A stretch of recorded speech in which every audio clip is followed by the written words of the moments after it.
Welcome to Season 3 of The Aggregate, narrative coatings from around the globe. It's a diverse assembly of designers, architects, artists, and builders from our vast world whose experiences, stories, and lessons combine to make the grandiose plaster genre feel just a little smaller. Our show isn't just about triumphs and tragedies. Moreover, it's about insight, takeaways, and ultimately growth. These factual fables blend to storied histories that audibly enhance the trade, slowly passing down time-honored traditions amongst the fast and fictional digital era. This isn't artificial intelligence. Instead, we're celebrating actual intelligence. So take a third breath as New Age Artisans coats the planet and changes the standards of what it means to educate, empower, and create. I'm your host, Jeremy Mistretta, along with my friend on the dials, Vincent Ryan, and welcome to our show. All right, welcome back, Plaster People. How's it all going? Season 3, Episode 8 of The Aggregate. Last week, you may have listened in with us as we spoke with Dimitar Mihailov of Hempcrete, Bulgaria. Super fun talk. It was interesting work and wildly fascinating. Great to see people out there in the world fighting the good fight, doing what's right, and working not just for monetary gain, but more importantly, to make strides for our planet Earth. Hemp to me makes total sense, and I hope that someday he's able to gain some traction with his government so that they can grow the plant domestically, and he can cut down on the embodied energy and the carbon footprint of the structures and the plaster he's creating. Last week was a mad dash. In fact, if you've been listening along, the last several weeks have been mad dashes towards a peculiar finish line. As I mentioned in the introductions of past episodes, we've been pushed to ultimate levels of production at scale to coat the walls of a 17,000 square foot home. I started off in the trades doing smaller accent walls and occasional bedrooms. I love the freedom of the plaster and these smaller projects. With time on my side and minimal youthful worries, it seemed as if I'd hit the tradesman's gold mine. Applying an artistic medium to facades of focal points was my reality, and I absolutely loved it. In a way, I think it kind of really became my identity. Soon enough, projects began to stack, though, with multiple hoods, fireplaces, accents, backsplashes. I think what was once a casual stroll from neighborhood to neighborhood became a tuned machine, latent with a lot of internal hustle. For years and years, I stacked project after project on top of each other, honing not only my skills, but my efficiency. Every move I made was deliberate, every trowel stroke was important, and each setback carried a lot of weight. I was just a one-man show. I was the color specialist, the sample guru, the estimator, the accountant, the marketing team, accounts receivable, accounts payable. Last but not least, the plasterer. As I worked tirelessly for years, I would often imagine what it would be like to not have to do all this work by myself. Maybe I'd get a bookkeeper. Maybe I'd get an estimator. Perhaps I could hire someone to match the colors and make the samples. I really longed for a reality in which I could take my plaster artistry to grand walls. And as they say out there in the world, you should be careful what you wish for. As I sit in the chaos that is my work life, I look at many of the youngster plasterers out there in the world just starting, and I have a little bit of envy. Their lives seem so simple. They aren't met with wild and crazy timelines. They don't have to manage a myriad of employees. Their work isn't critiqued by the masses. They don't have scores of project managers calling them wondering when their projects will be done. To put it bluntly, I think they have sanity. If someone told me years ago the turmoil that I'd experience, I would have likely given a little bit of pause to my approach. Now, as I talk here, I don't want anyone to think that I don't like it, because clearly I do. I've made cognizant choices to get to this point in my career, and as each of these crazy installations becomes more the norm, I'm making even more conscious decisions to stay put. Stay right where I am, living and working amidst the static. Talk to a lot of people around the country daily as we sell our plaster blends. had the good fortune to become friends with some of the finest craftsfolk in America.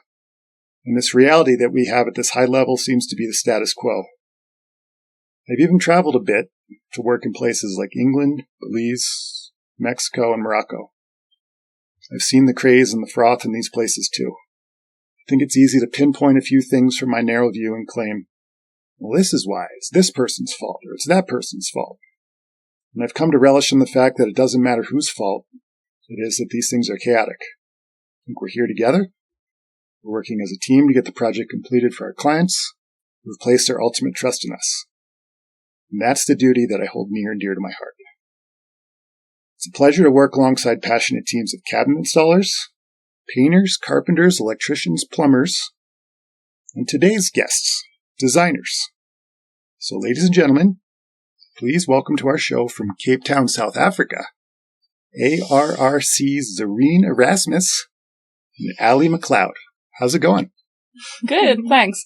Thanks for listening to my rant. Thanks for having us. Yeah. Quite a story you have there. I can go forever, that's been, right? What's been going on in the day so far? Oh, last bits of furniture arriving from South Africa. A delayed consignment. It's supposed to be here 2 weeks ago. Yeah. So you've been rushing it into the house? Today's calm. Like, the storm's over.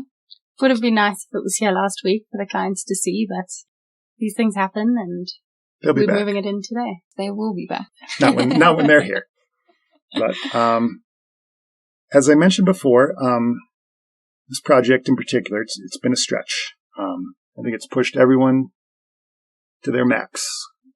When I was told in mid-December that we were indeed pushing for a mid-January deadline, I kind of kicked and screamed. I couldn't believe it was going to happen, let alone actually succeed at the level it did. It took everyone's heart and soul to work together in forward progression. We've been at this a long time. We've become friends with just about everyone on site, if I didn't know them already. I know Julian and Sarah and Steve here on the site. I know them really well. We're dear friends. It's nice to show up on a project and greet everyone by name and ask them how their weekends were. Maybe they had a kids' school performance, or they went on an awesome adventure in the mountains, or they saw their favorite band. It sounds weird and a little cliched, but I mean it.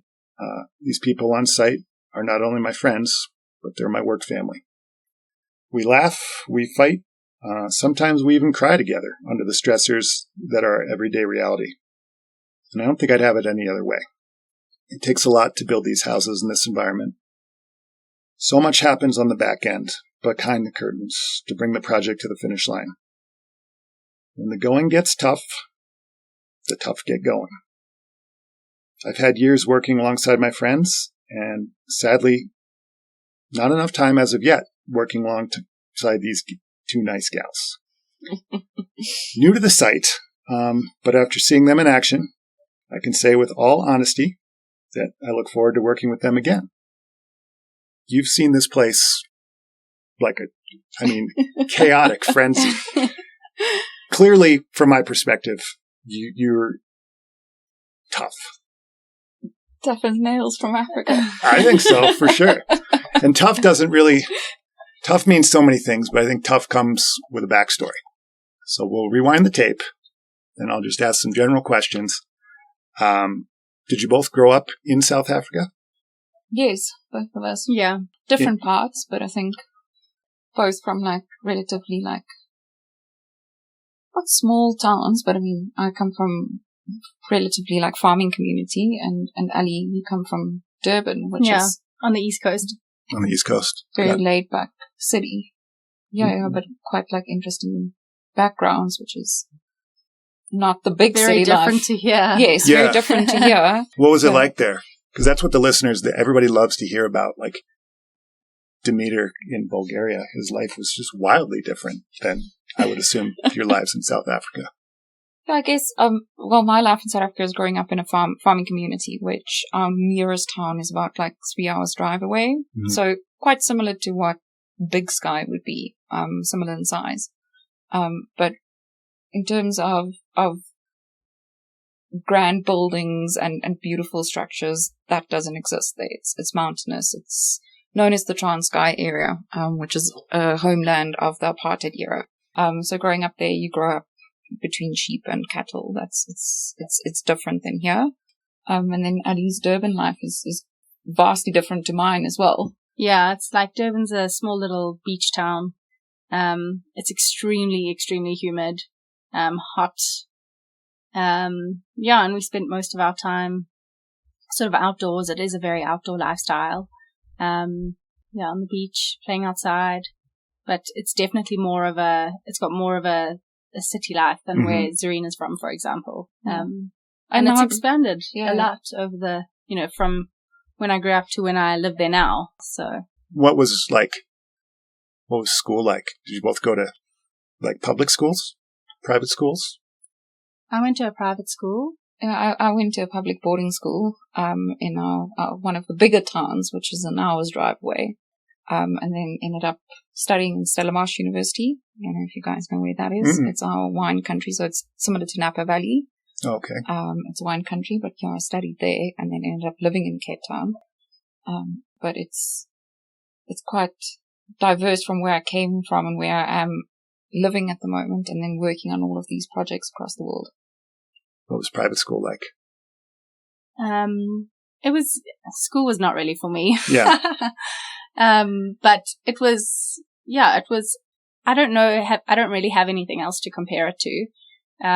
But I went initially to an all-girls school, and then I moved into a co-ed school, which was definitely a better move for me. And then I also left Durban to go and study in Cape Town, but to UCT, which is the University of Cape Town. And I lived there for a while before I went off traveling. And then came back to South Africa and started working at ARC. Nice. And then what was school like college like? Do you call it university there, or do you call it college? Yeah, we call it university. It was really fun. Stellenbosch is known as a very laid-back university student town, so it's quite a small town as well. Not a big city, so it's dominated by students and student fun and kind of like causing havoc. Yeah. A lot of partying. I made my greatest friends studying at the university, and they're still some of my closest friends. I don't see them that often anymore, but it's that kind of friendships that you develop that they're your friends for life. I think it's also a lot of people, not everyone, but a lot of people, it's like the first time you're moving away from home and you're either living in like a digs or a res. So you have that freedom that you don't have at school, where you don't have any parents. You've got to be responsible yourself. You've got to make your own decisions and suffer the consequences of those decisions. So it is a bit wild, and I think it starts off very wild in first year, and as you get through the years, you kind of realize I've got to finish this and get to the end. I remember the first week I was maybe it was the first month I was in school. I was a freshman in school. I was 18 years old. And I got myself several citations with the law within the first week of just like things that like were so dumb. I'm like, what am I doing? What am I doing? And then I remember my name was in the newspaper, and one of my parents' friends saw it. Oh no! They lived in I went to college in Bozeman, and one of the friends was like, "Would you like to come over for dinner?" I'm like, "Oh yeah, sure." And I go over for dinner, and they're like, "We need to talk. Sit down. I'm gonna scare the shit out of you, and you're never gonna do this again." I think Stellenbosch is the law enforcement's quite tolerant with students, because the university has their own security company, like law enforcement, campus law enforcement, and they kind of take care of the students, and they're quite soft in terms of where to draw the line and where not to draw the line. So it's not normal law enforcement that takes care of students in Stellenbosch, or back in my day. So I think it was quite tolerant. I don't know about UCT because it's more like city life, but it was more of an enclosed campus than Stellenbosch. Yeah, I didn't stay in Res, so I wasn't living on the campus. I stayed in the digs with a whole lot of friends. But yeah, I think South Africa in general, in comparison to many other parts of the world, the law is pretty lax. It's flexible. It's good. Yeah, it used to be flexible here as well. It was very flexible here when I first moved here. I remember going to meet with the judge after some of my infractions, and he was like, "We're going to call this a bad week?" Yeah, it was a really bad week. He gave me a bunch of community service, and he was like, "Don't come in here again." Gotcha. Where now it's like, I tell my kids, I'm like, guys, this is no joke anymore. Like, you can't do that. You gotta like pull it together. So, and did you both study design? Yes, but I first started out studying, or I finished the degree in sociology and ancient cultures. And just wanted to do something creative. Did 1 year of like art and then ended up doing a full degree in interior design afterwards. So I ended up studying a full 8 years, which cost my dad quite a bit of money. He's got to be proud. Look at you. He is proud. He's my biggest cheerleader. No, he's my biggest cheerleader. Yeah. But yeah, so that's kind of like the route that I went in studying. Yeah, I studied also a bachelor's degree, not in interior design, a bachelor of social science. And it was kind of, I think in South Africa, there's sort of this idea that, or at least there was, like you need a degree behind your name to get a job. Just do whatever so that you've got a degree. It looks like, so you can show people that you can commit and you're not flaky and you can get to the end of something.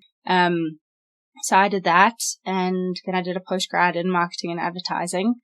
And then I went traveling for 7 or so years. Oh, wow. Where'd you go? All over the world. Where was the best place you went? I loved Mexico. That was really cool. Baja? Did you go to Baja? I actually didn't know. I went to Oaxaca. Oh, nice. Which was really cool, and Tulum was amazing.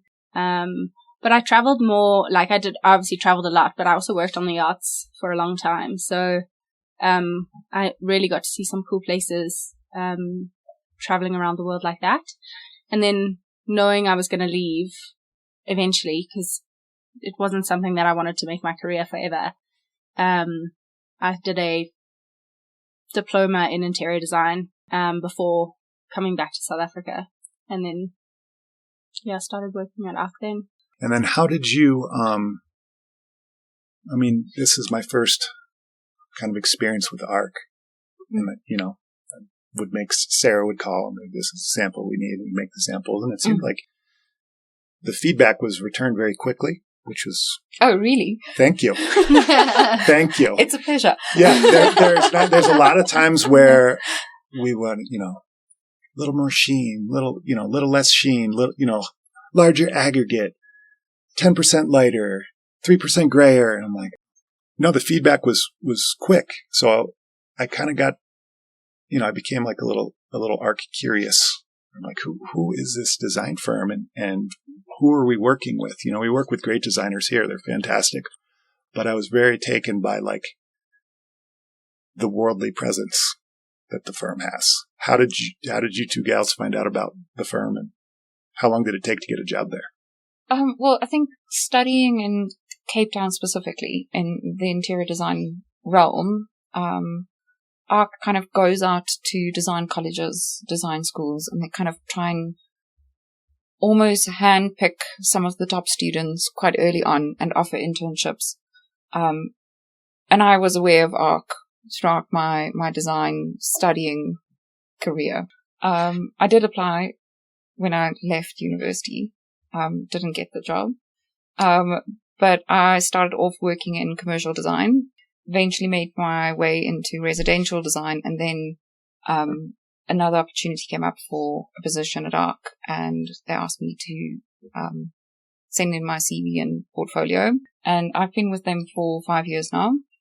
And yeah, it's kind of like if you're in Cape Town, you know who ARC is if you're in the creative realm. Quite a presence. The website's phenomenal. It was just, I remember scrolling down. There's a lot of divisions of this company, and there's a lot of people that work there. How many people work there? At the moment, so we've got a bigger sister company, Toyota, who's our architects. And then we've also got a furniture division, which is Oka. Got some pieces scattered throughout. But yeah, we in total around about 400 people in the firm at the moment. Architects, designers, BIM technical staff, admin staff, finance staff. So it's become quite a operation. And where did it start? Oh, this is a long story. Give us. I'll give the nutshell. Notes, yeah. So it started off with Stefan Anthony, our big boss. architect in Cape Town. The architectural firm developed quite a bit, and they saw that there was quite a need for a hand in interior design and interior architecture within these beautiful shells that they designed. And our director, Mark Riley, was one of the architects, and he has a really good eye for design, and he got involved and started Anthony Associates, which was the interior division of Toyota. And it eventually grew to be a monster of its own, and then developed into ARC with Michelle Roeder and John Case, the two other earlier directors coming on. Now we've got Nina on board as well. So that's how it kind of developed from being, clients furnishing their homes with a lot of tassels and really kind of strange things in these beautiful modern Toyota buildings. So there was quite a need for that and developed, and through that also some of the furniture pieces started developing and became a whole furniture company on the side as well. Wow. And do you intermingle often with the other parts of the firm? We do quite often. But more on Middle Eastern projects, and Ali and I have two in Miami that we're collaborating with the architects as well. But yeah, it's more often than not we do. Well, the pieces in this house, I don't know how many of them come from the firm, but I mean, it's... Yeah, there definitely are some from Oka in this house as well.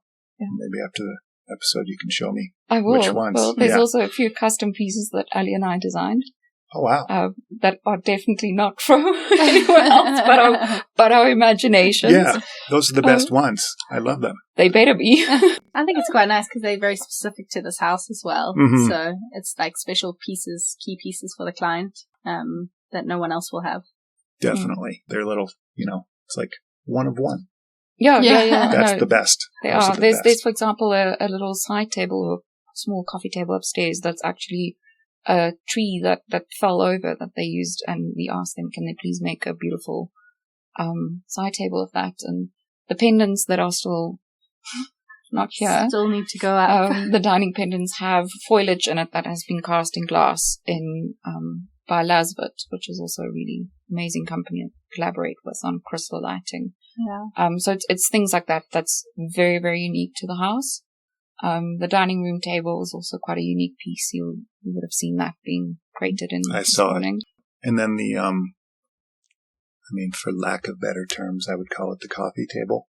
Oh, that's an Emmanuel Jonkers. So that is a phenomenal furniture designer. Out of control. How beautiful that is. That is quite special. You said it's water jets that he uses to create those. Yeah. It's a very specific the way that method. It's cut, I think, is cut by using water, I think. It looks so different all different times of the day. And it almost like winks at me when I walk by. No one's allowed to touch it. Oh, I know. I walk by, I look at it, I'm like, hey, coffee table. It's me, plaster guy. Like, shiny. Yeah, it's so insanely beautiful. You've traveled the world. What's the farthest place you've traveled for work with ARC? I would say probably here, actually. Here? Yeah. It was a long journey. It was a 36-hour trip to get here from home. So did you go from Cape Town to like New York or Atlanta? We went to Washington this time. Yes. And then Washington to Denver. Mm-hmm. And then Denver to Bozeman. And did you have a long layover in Washington? No. No, it was pretty quick short, and actually. stressful standing at immigration, and the line wouldn't move. And I'm like, oh, why is no one moving? We only had 2 hours, but I think because we arrived really early in the morning, there were not that many people working. So it took us like an hour and a bit to get through immigration, and we were probably, I don't know. We had 30 minutes to board our next flight. Yeah. And then we tried to queue for a Starbucks coffee because we were quite desperate to have one. And we just gave up. Yeah. We wouldn't have made it. Do they have Starbucks in? No, they don't. We actually have phenomenal coffee in South Africa, by the way. Yeah, we do.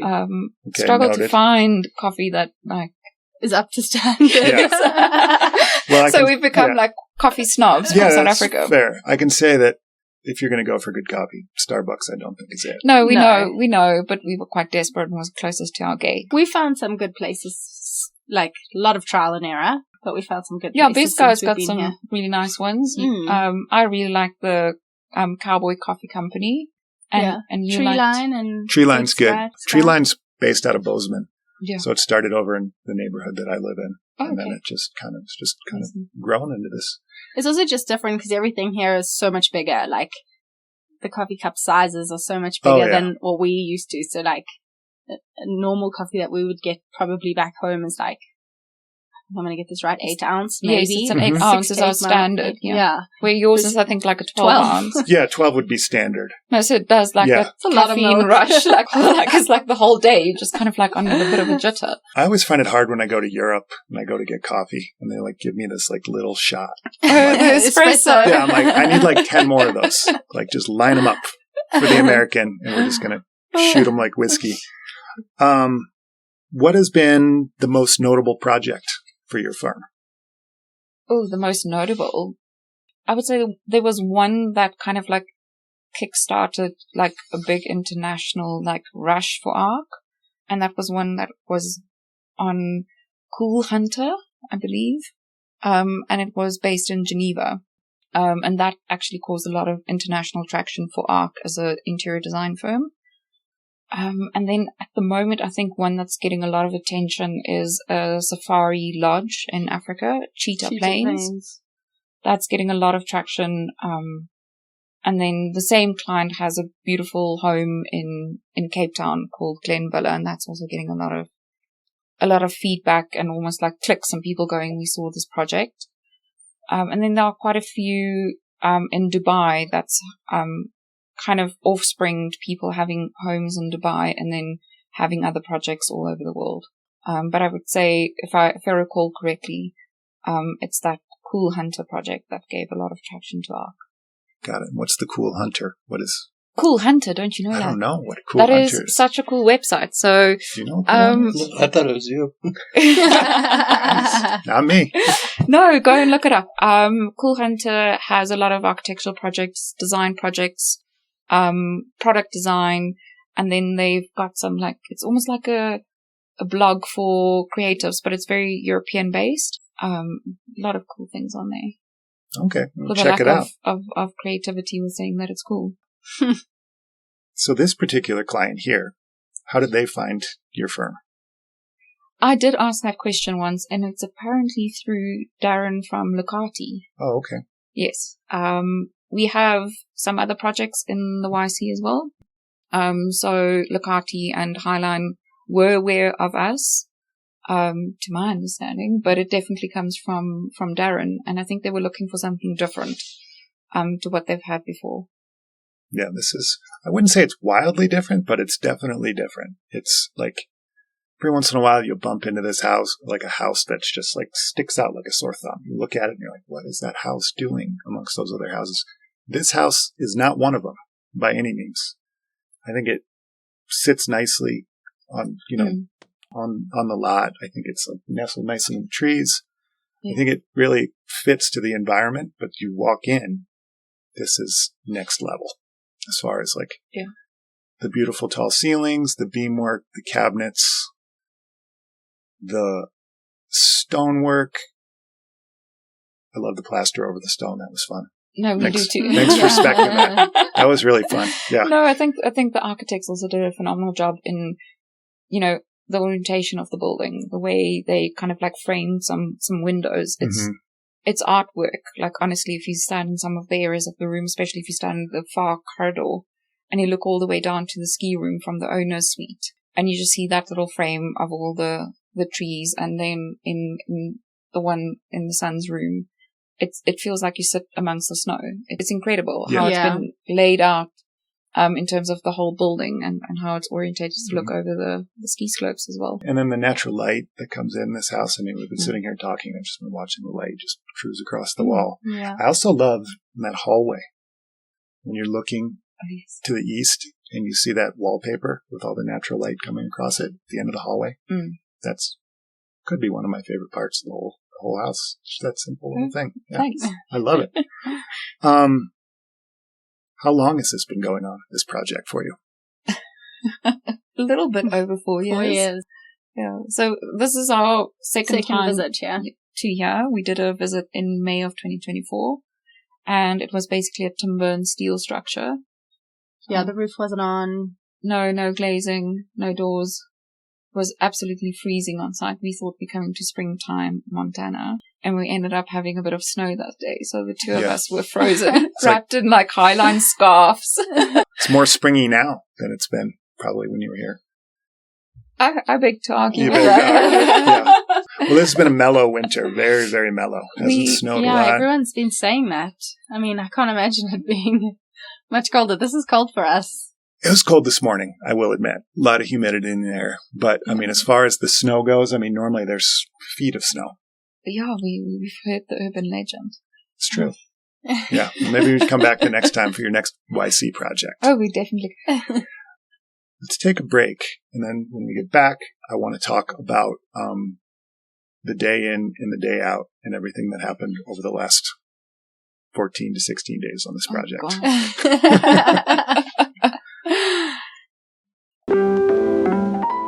Hey team, Vincent here.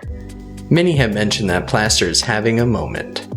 At New Age Artisans, we're happy about that, and add that plaster is the moment.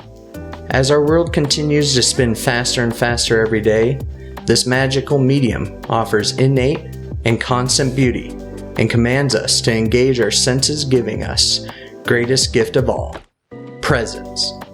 As we admire carved pieces, ornate cornices, rendered facades, and veneer coatings, the impossibility to encapsulate the word plaster into a single and cohesive definition is evident. Each country, region, and township can have their own meanings, uses, and purposes for plaster. And as the public stares at shiny internet images, the demand for knowledge has become more prevalent with architects, designers, builders, and homeowners being tasked with repairing, restoring, or recreating elements of this lost art form. Historical information is sparse, as is the gateway to entrance into the trade.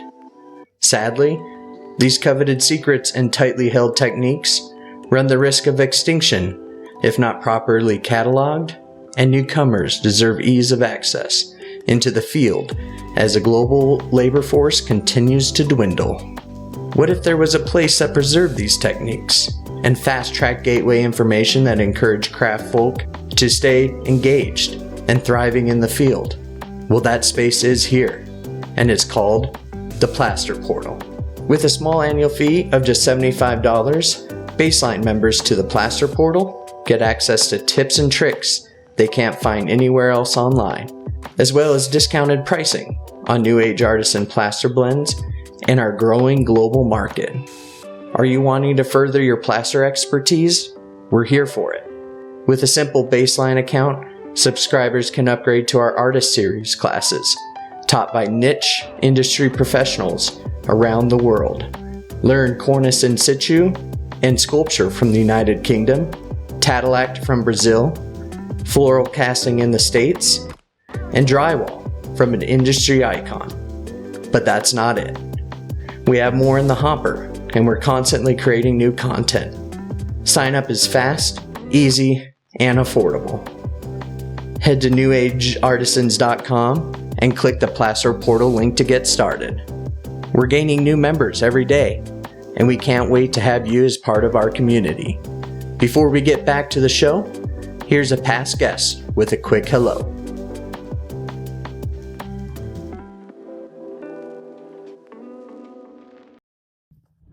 This is Jonas Everetts from Superstrata in New York. You are listening to The Aggregate.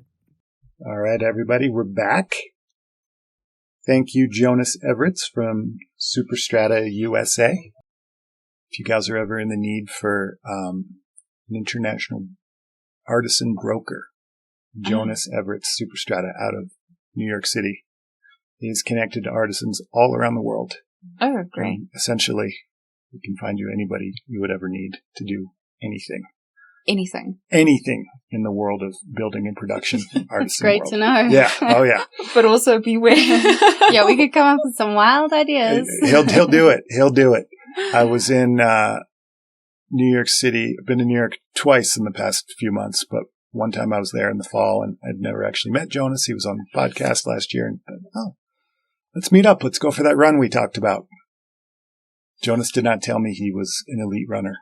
So we were, I'm just like a mountain runner. I like to run. It's fun. But, he had me ripping around Central Park at 7-minute paces. I know. I was like, oh my God. But you were at sea level.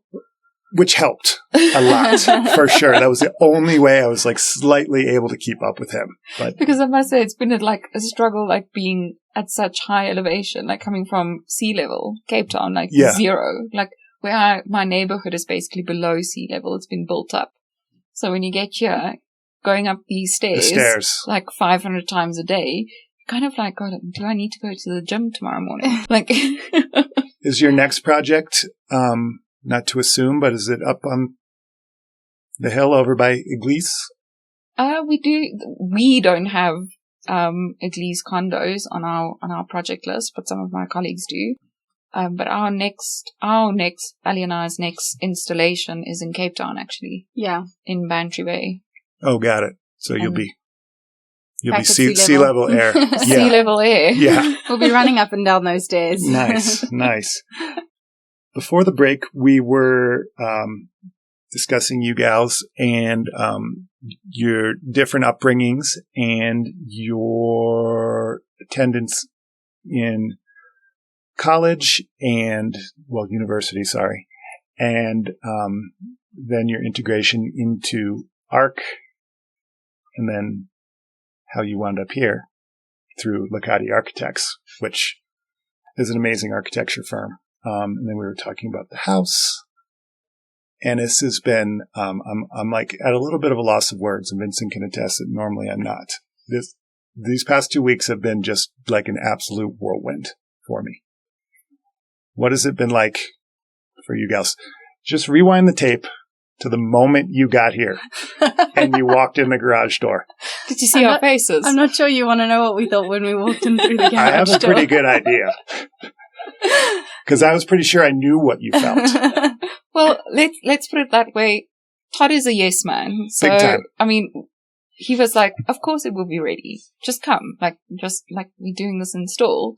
And we were like, we knew things were not going to be like where it needs to be when we typically want to do an install. But yeah, we walked into a construction site. But I think like also like having done some installs, I was pretty nervous knowing what it was, but then also knowing Julian and Sarah and Todd and Steve, I was kind of like, I'll just hand it over to Highline. Let them deal with it. I think everything was just covered, obviously for protection, but we hadn't seen it in a while, like not even photos. So like to have all the walls and absolutely everything covered, we were like, this is never gonna come off in time. But then we actually did see some photos, I think, before everything got covered. I think when the floors went in and we were like, okay, wait, we've got a little bit of a chance here. Mm-hmm. There's actually a lot of completed work underneath all this cover. Mm. And yeah, to get it from there when we walked into where it was on Friday was a pretty epic feat, I think. Monumental. Probably the greatest feat that I have seen in my 2 decades up here. I've seen some good ones, and I've seen some ones where it's like, just call it.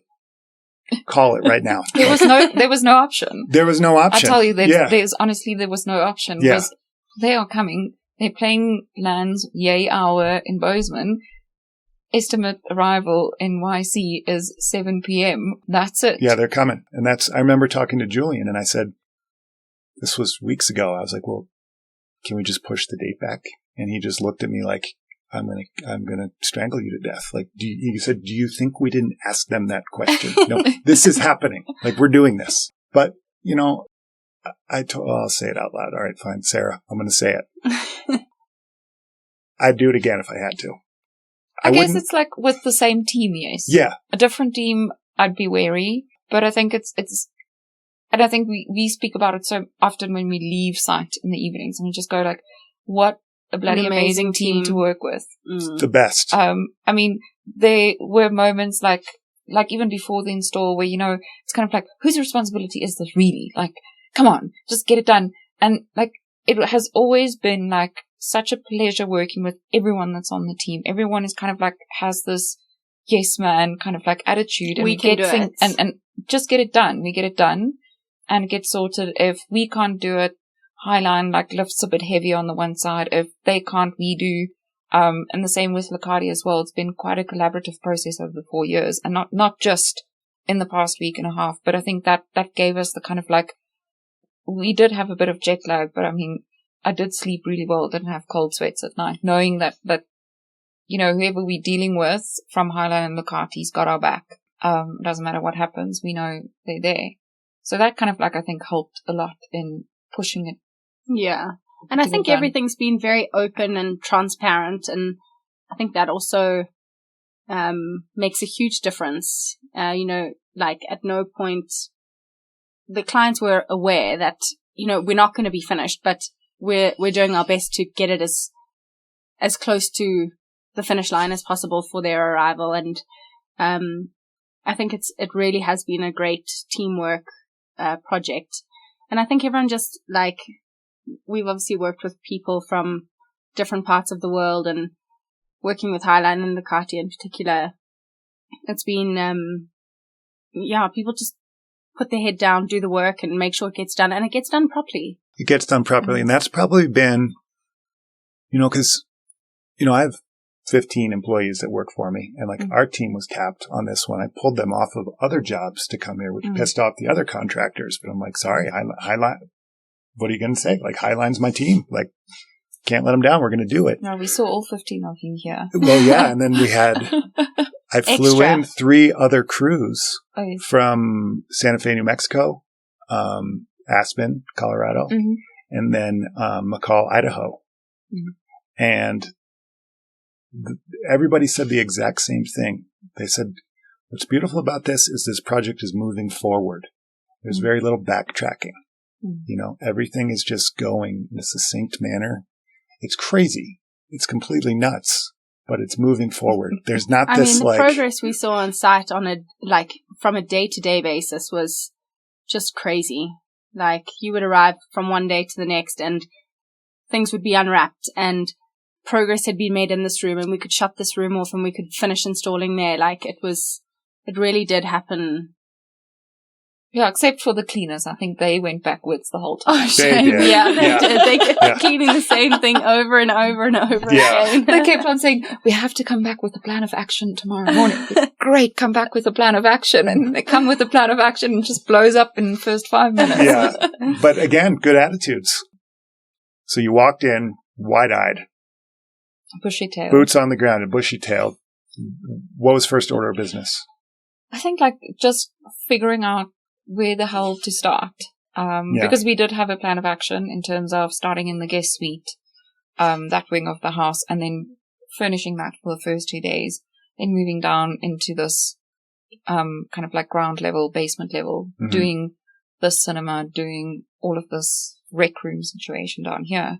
And that wasn't ready yet. So for the first 2 days, we basically just unpacked what we can, moved things into bundles where we can in areas.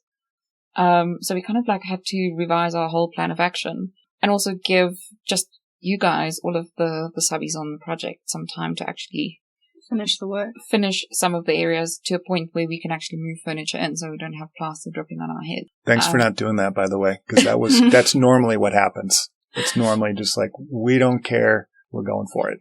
And we did say that behind closed doors. We're like, we don't care, we're just going to move it. No, but I mean, we also can't move in our things and have it damaged. We'd rather have you guys actually just finish what you need to do and then move it in. So that was kind of like just getting as much as possible on site, shipped up from Bozeman up to here, because that's an hour and a bit's drive for the truck. So that takes, was it an hour and a half? Yeah, it's a 3-hour round trip. And we had a lot of trucks that needed to get up here to deliver stuff. Yeah, and you guys saw, they were like, the one day we had over 55 to 60 cars parked out here. So there's no way you can bring 4 trucks at a time. You can only do 2 at a time. And then you also have to rotate them from parking up the road, bringing them in. So that was kind of like the operation was like, okay, well, we can't really do it staggered now. So all we can do is now just ship as much from Bozeman to here as possible. And then once we're ready to move things into the rooms, we could do that. So that's kind of what we did the first day. and a half pretty. Yeah, we just kind of had to change our plan on the go a little bit and fit in with how things were progressing on site and where places were available for us to sort of start working in. Did you have your hands in ordering everything? All the furniture, all the art, all the rugs? Yeah, everything. So this started 4 years ago. Yes. More or less. Yeah. And did the clients come to South Africa to meet with you? They did have a very quick stopover in Johannesburg. So we flew up from Cape Town and Durban to meet with them in Johannesburg and had like samples laid out on a boardroom table at the airport. And had about like a 4-hour meeting with them, running over through samples, finishes, just doing that so they can see things in person, especially all of the tactile furniture, fabrics, metal finishes, rugs, having that discussion, especially with the kids as well, so they can have a bit of a say in their rooms in terms of colors, textures that they love, which ended up having us change all of the authentic leathers and furs to synthetic or faux. That was a 3-month process before we could even start doing quotations on furniture pieces, which is another lengthy process. And then we placed the orders, and it was about a 9-month process in getting everything consolidated or manufactured, consolidated, and put on containers. So sometimes longer. Sometimes longer. We're still waiting.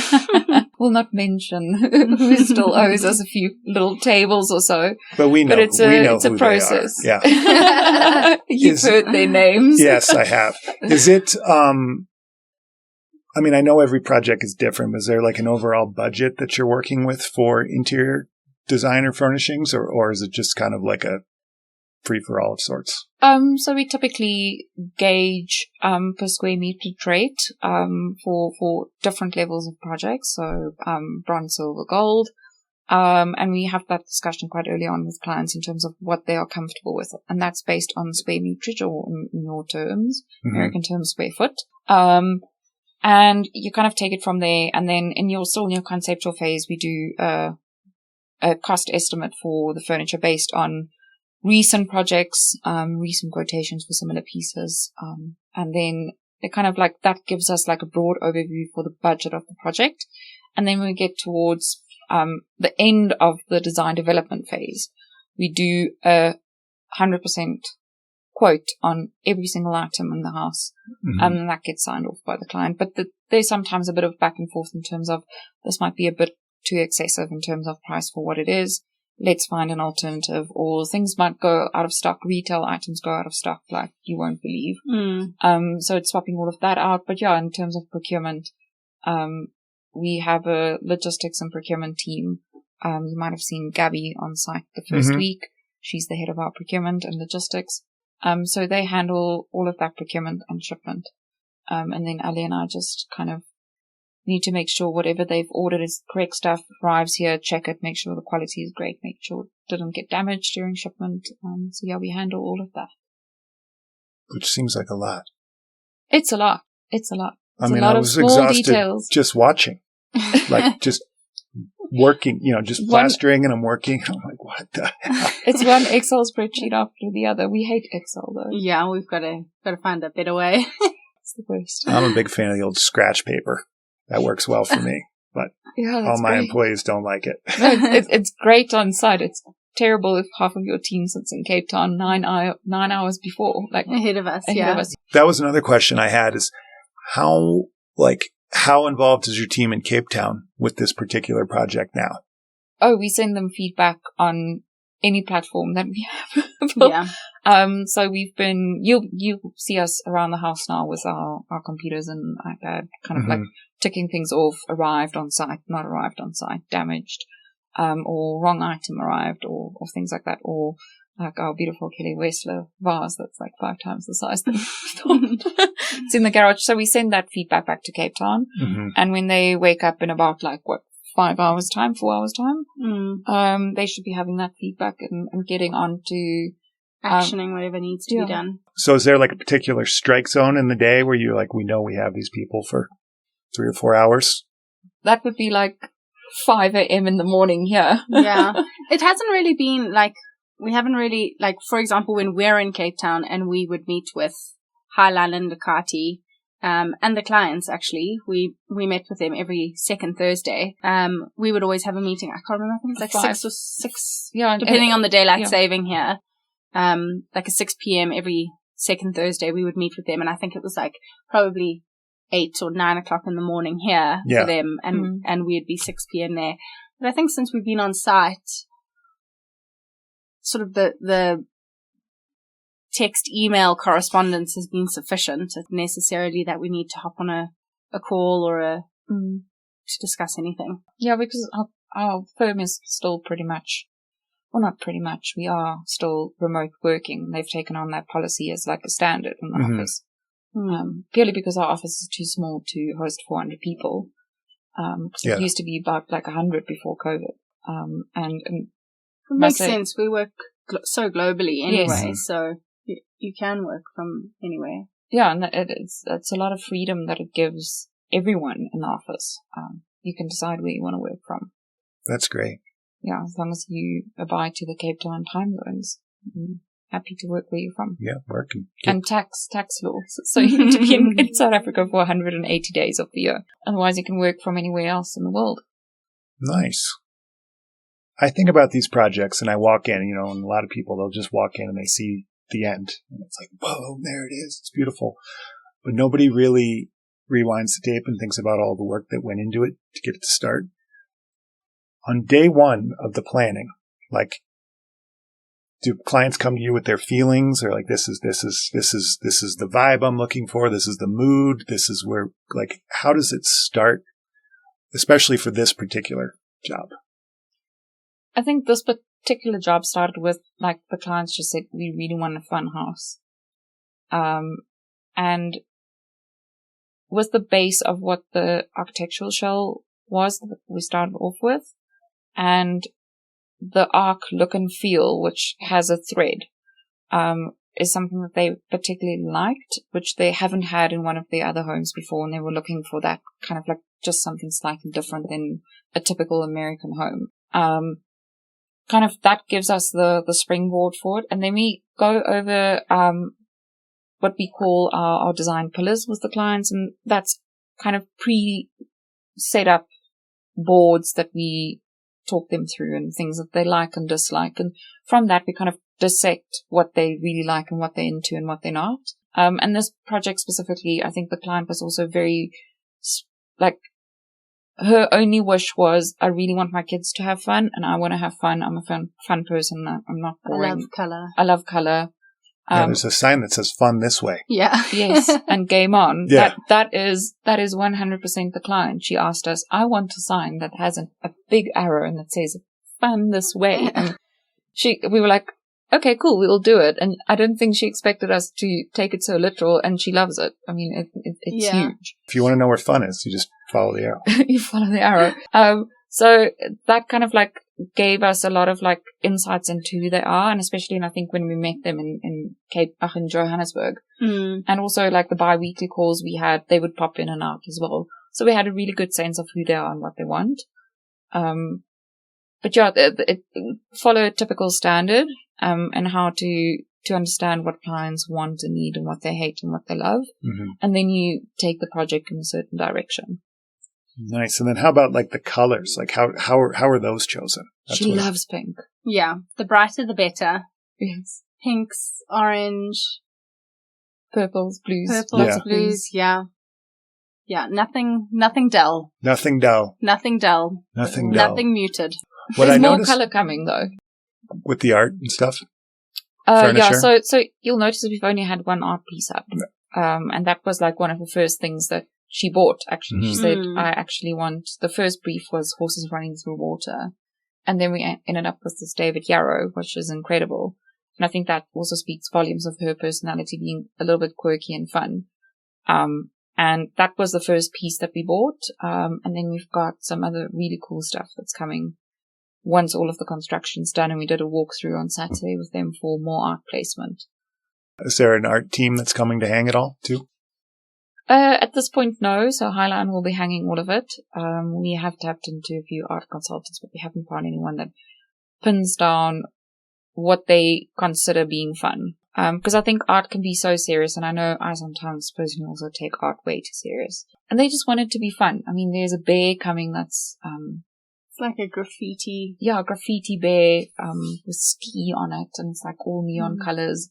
We actually saw a bear in Bozeman the other day. A bedazzled bear. Oh, yeah. Bedazzled bear. I know the bear you speak of. Yeah. That bedazzled bear? Yep. It's coming It's here. coming to Oh, this nice. house. Nice.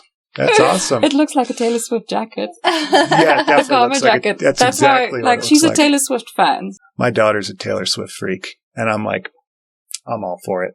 I think it's so cool. I'm like, I think it's rad too. Yeah. I watched the documentary, Taylor Swift documentary. I'd go to a concert. I'd lose my mind. I would totally do it. It's just, I mean, I'm still hoping that we can bump into her the next 2 days that we're here in Marcy. she may be here. Who knows? Maybe. Who knows? Who knows? We need to go to the ice rink. Yeah.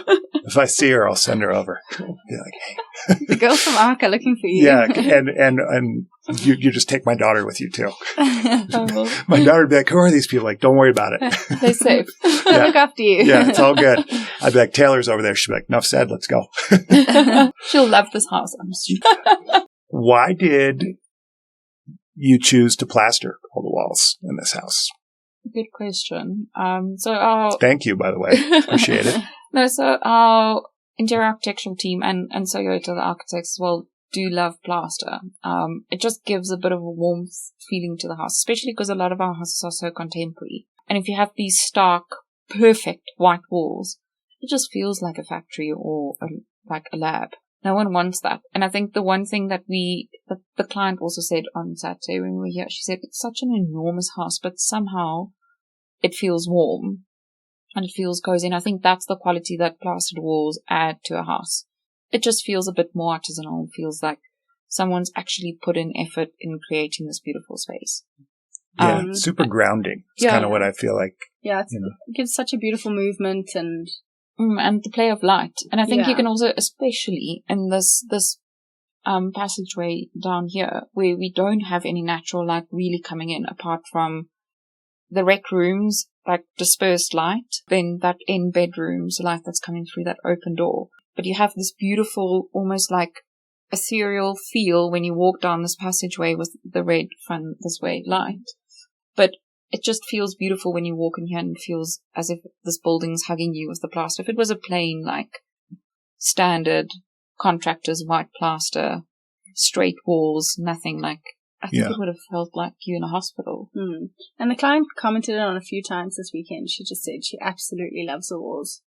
So yes. You can let her know it's handmade in Bozeman, Montana. There we go. With Montana aggregates, too, from the state of Fabulous. Montana. By a real person, not a machine. So, There you go. yeah. Do you spec plaster elsewhere on your other projects? Oh yes, throughout the world? all over the world. Yeah, no, it's. I almost want to say it's a stock standard in Arkansas to do plastered walls. Do you know what sort of manufacturer you're working with, or what type of plaster? So the company is called Paintsmiths, Mm-hmm. and they have their own brand of plaster that they use. Cool. I'll check that out. I think it's called Fabcoat. what about the Pandomo? Yeah, it's Fabcoat Pandomo, which they call the plaster that's similar to yours. So they've got a wide range of like paints and wall finishes, but this is, in South Africa, we call it Pandoma. Pandoma. Yeah, because I remember that's what it probably said. the sample. Yeah. Yes, it was spec that you got. Pandoma. yeah, that you matched. And I was like, what is Pandoma? Yes, And so Sarah that's the kind of like the general term that we call what you would do plaster walls. Nice. Well, we were happy to match it. And I remember the sample I got was kind of like it's almost like terracotta-y, kind of like. A bit of a warmth to it. The cabinets in this house are some of the nicest cabinets I've ever seen. Yeah. The finish Yeah, they're really is beautiful. insane. Yes. What kind of finish is that? Like it's paint finish, right? The timber. The like in the oak. kitchen. Oh, the metal. The metal. Yeah, that's a metal. And that was done by Rebecca. Yeah. It's a beautiful, like a brushed metal. Yeah. Also the oak was also done by them. They've got an incredible cabinetry work. We've also been blown away when we walked in. Those guys are so nice too.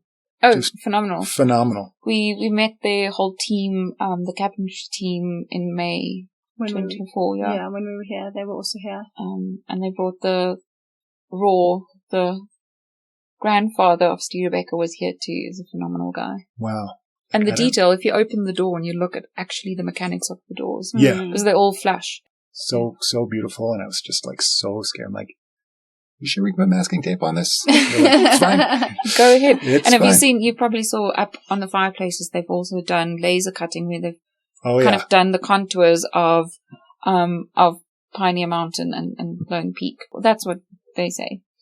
It seems like it. I looked at it and It it could definitely seemed to me to be. Who knows? It could be Table Mountain. Yeah. I was like, those are contour lines. I can see Yes, that, but I didn't contour really lines. like peek to see which ones they were. Yeah, so that Emmanuel Jonker's table kind of is a small nod to that as well.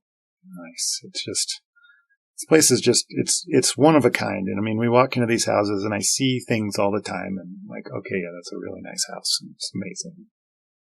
This one I walk into, I'm like, oh, whoa. Thank This you. is a whole nother level of beauty. How has your patience level been on this particular project? I think actually fine. I don't know. Ask the movers. But, I think the fact that we knew that kind of like the attitude of it is what it is, and it sometimes is a negative attitude to take on that, like, oh, it is what it is.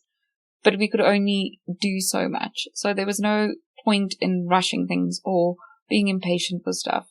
There's no point in getting frustrated. Everyone's doing their best, and we know the amount of stress every single subby is under. We know the amount of stress Julian and Sarah and Steve were under, just to kind of like manage all of the subbies to make sure that we can move our stuff in.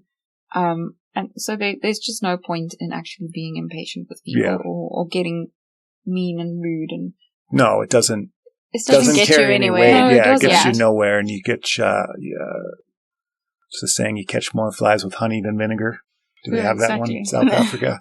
exactly. It's just, I don't know, the amount of times my phone would ring from Julian or Sarah or Steve on all hours of the day for this project, and I just, okay, it is what it is. What do you need? How can I help?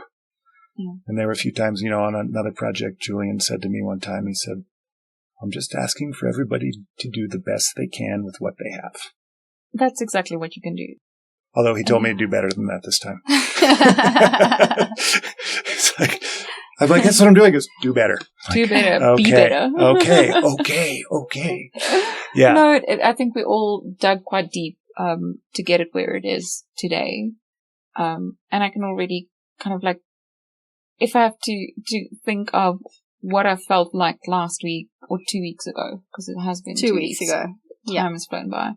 And where we're sitting today, it has been a mammoth task. And the fact that no one cried, I am actually surprised. That's a good point, actually.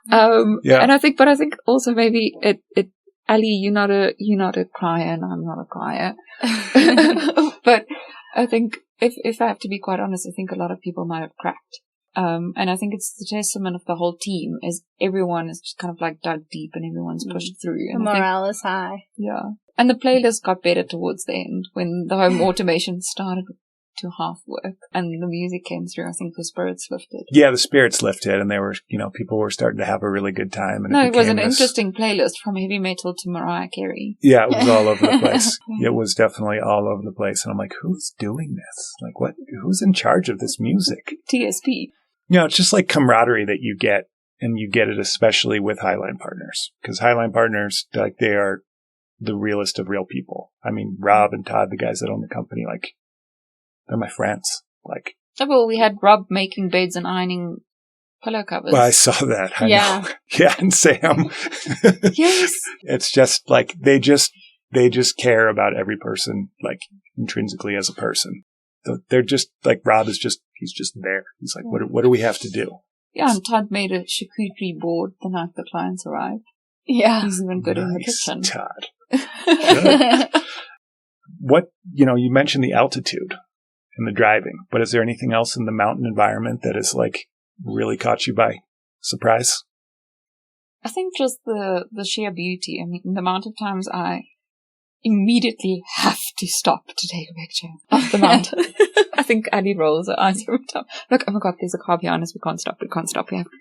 But I think it's just the landscape's incredible. And every morning you get up and you see Lone Peak it's a different sunrise. One morning it was absolutely pink. The next morning was purple.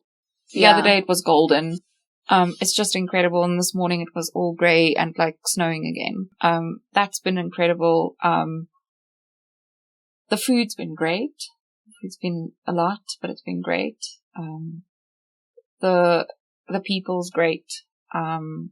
We keep on talking about how hospitable everyone is in How friendly Montana. everyone is. Yeah. Kind of feels like back home where I grew up. Mm-hmm. It's like everyone knows everyone. So that's really great. We really wanted to see a moose and we really wanted to see bison.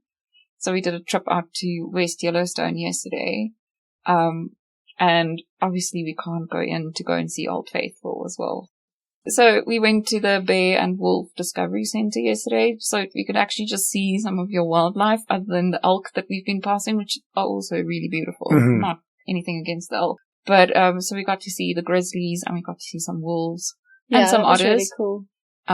So that was quite cool. And it's such ignorance, but we thought it might be warmer in West Yellowstone because we're heading south. No. It was way colder. Oh, yeah. One of the coldest places on Earth, West Yellowstone. The roads were just covered in ice and snow. Yeah. It was freezing. So that's the one thing we're not used to is driving in the snow. I grew up in the highlands of South Africa, so mountainous areas, and it does snow, but it snows for like maybe 2 days of the winter and it's really freezing. It's like driving in the snow is like the exception where I grew up in Maltino and you kind of like, you have your 4-wheel drive car and you go, well, great, now I can drive it. It's nothing compared to here. Yeah. People come and visit here and go to work and they're like, we're going? I'm like, we're going. It's also really dry. Like, I remember not so much on this time because obviously we know, but when we came in May 2024, it was spring, but there was still snow, and the roof wasn't on. And I just remember everything was timber and it was like everything was wet. And Julian was like, yeah, it's so dry up here. This is all just going to evaporate. And the wood doesn't really swell.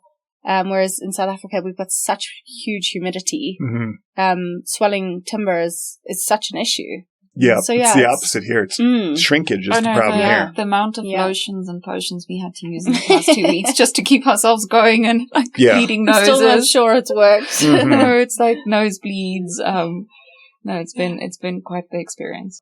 What was it like on Friday after all the work and it's 8:00 at night and the clients walk in the door? Oh, that glass of champagne hit really hard. Yeah. No, I think it was... Did they come in the front door or did they come in the garage? They came in... Front door. Of course the front door. You know, you never know. Why the garage? We even hit the gong They for hit their the gong. arrival. They hit the gong. Yes, Yeah. she did. Nice. They bought the gong on a trip to Thailand. They had like a whole family around the world trip. I think it was like 8 months sabbatical or something, and they bought that. And she was like, where can I put it? But I want to like hit it. And I said, what if it becomes the doorbell? She's like, great. That still needs to be hung on the wall. Hence the stand basically standing in what needs to be a planter. But yeah. Actually makes a really cool sound. It does. I think you can hear it all the way to the clubhouse if you hit it hard enough. Yeah. But yeah, I think there was so much chaos walking into the door because it was grandparents, kids' friends. I heard they had a big dog. Great Dane. They do Puppy. have Monty. Monty is not even a year old. 9 months, I think. 9 months. So Monty was on a leash. But I think after like, it took them about 10 minutes to move from the front door area into the house. And then we started like kind of hearing comments like, oh my God, this is amazing. This is more than what we've ever imagined it could be. And I think like as soon as the kids also ran into their rooms and just chaos erupting in their rooms of going like, look at this. And like, this is so cool. And you just go, okay, we did something right.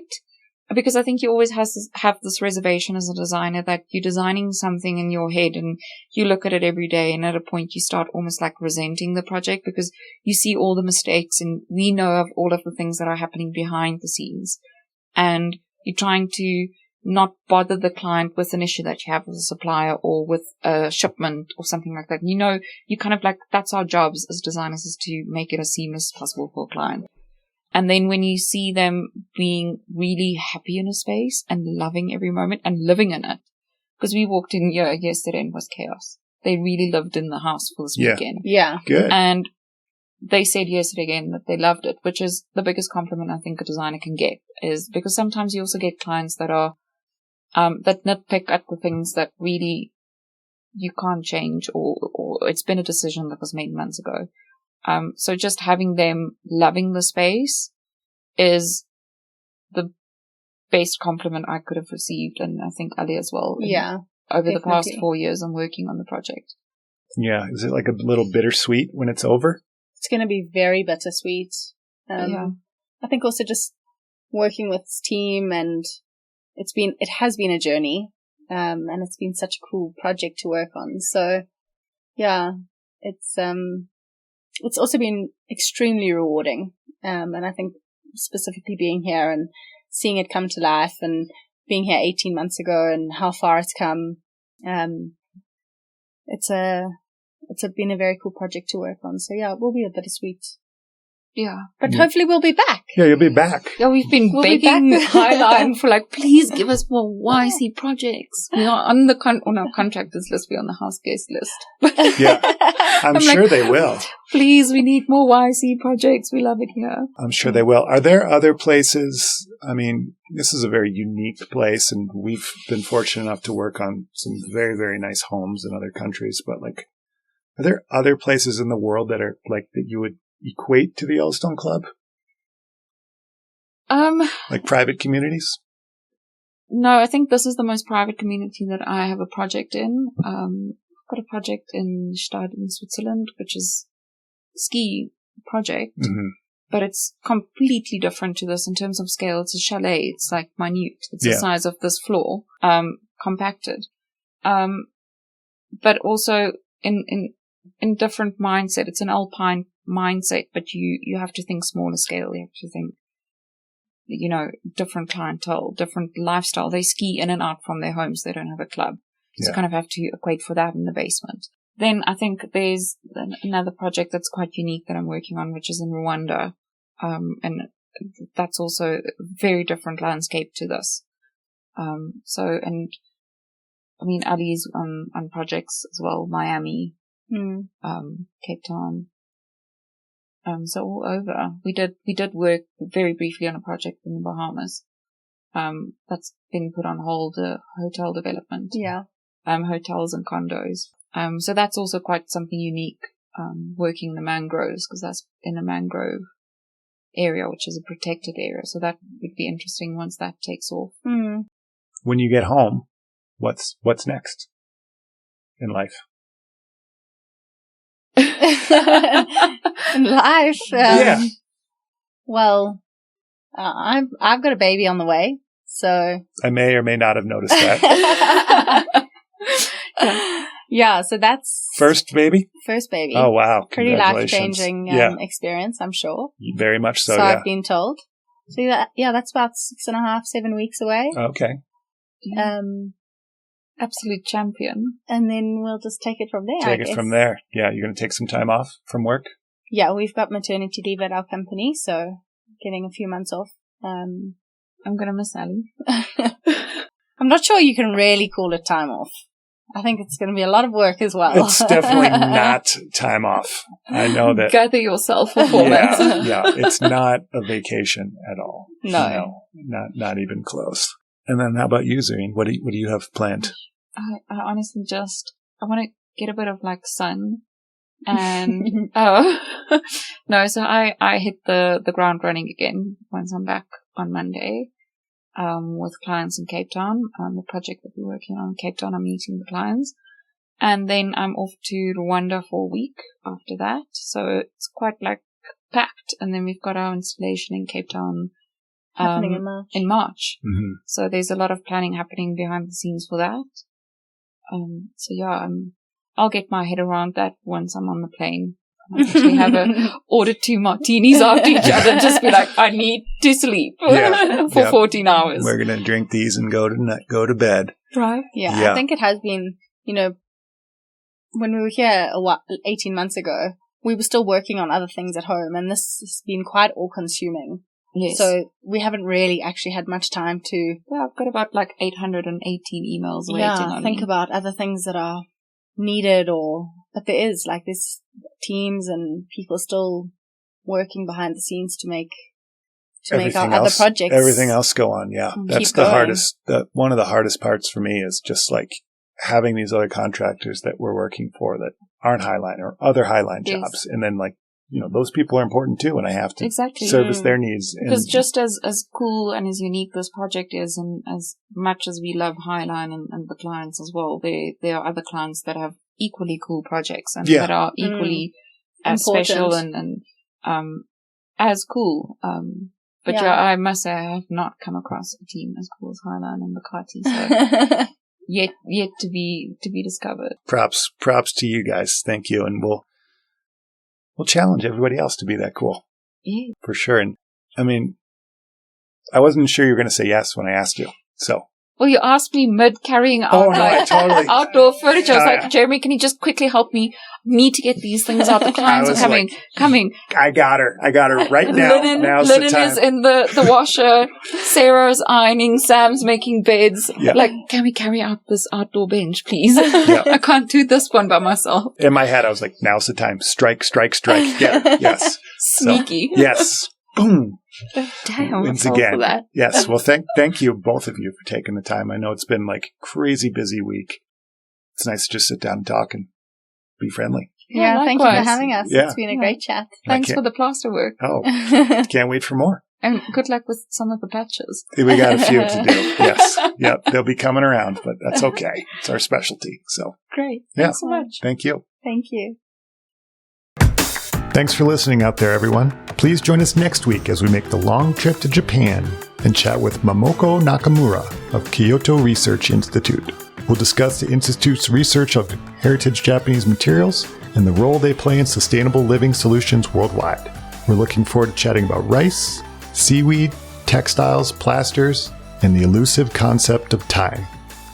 Until next time, cheers!